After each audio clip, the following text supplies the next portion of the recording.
Have you ever admired something, maybe a skill, a way of speaking, or even just the way someone carries themselves, so much that you wish you could just copy it perfectly? That feeling, that desire to embody an elegance you see in someone else is such a deeply human thing. Well, these four characters you see here, they form a Chengyu, or Chengyu, an ancient Chinese idiom that holds a timeless story about that exact feeling. It's a really powerful story about learning, about imitation, and, well, about the risk of losing yourself in the process. So, let's take a closer look, one character at a time. The first one, pronounced Han. This gives us a sense of place. And the second is Dan. When you put them together, Handan, you get the name of a real place, the grand capital city of the ancient state of Zhao, a place known for its culture and sophistication. Next up, we have Xie. Now, this character is all about learning, studying, or even imitating something. As you might guess, it's really the heart of our story. And finally, we have Bu, which means a step, or a particular way of walking.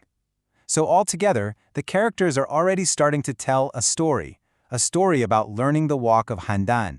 So, Handan Xuebu literally translates to learning the Handan walk, but the meaning behind it goes so much deeper. It's a caution, really. It's a warning about what happens when you try to blindly copy others so intensely that you not only fail to learn the new skill, but you end up forgetting your own natural way of doing things.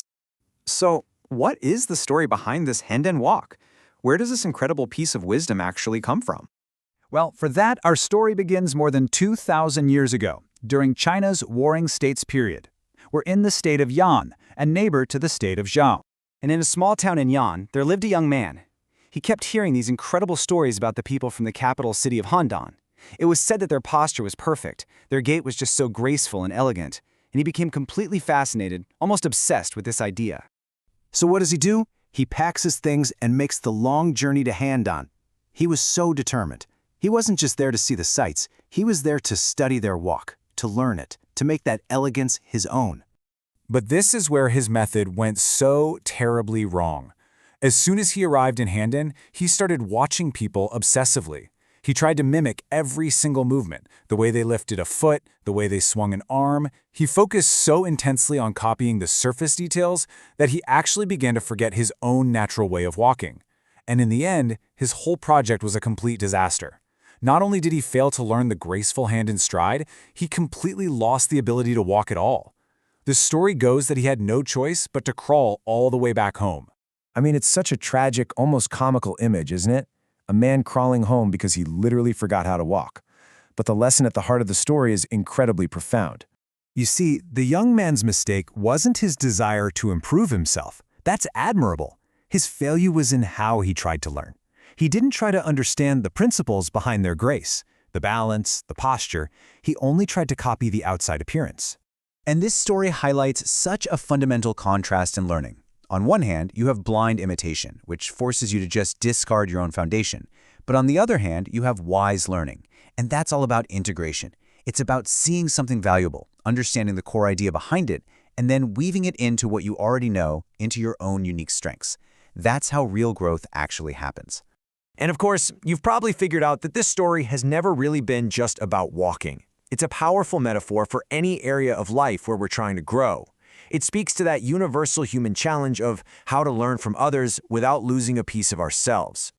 What's amazing is how this ancient wisdom feels just as relevant today as it must have 2,000 years ago, maybe even more so.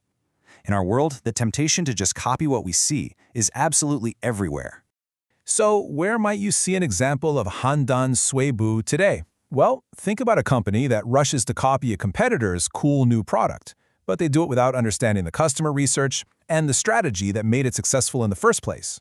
Or an artist who mimics their hero's style so perfectly that their own creative voice just vanishes. Or even a manager who reads about a new leadership trend and tries to force it on their team without adapting it to their actual culture. All of them are learning the Handan walk. So you might find yourself advising a friend saying, hey, don't just be a Handan Xuebu.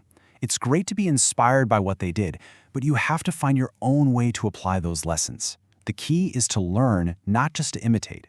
Absorb the wisdom, but always walk your own path. Learn Chinese one story at a time.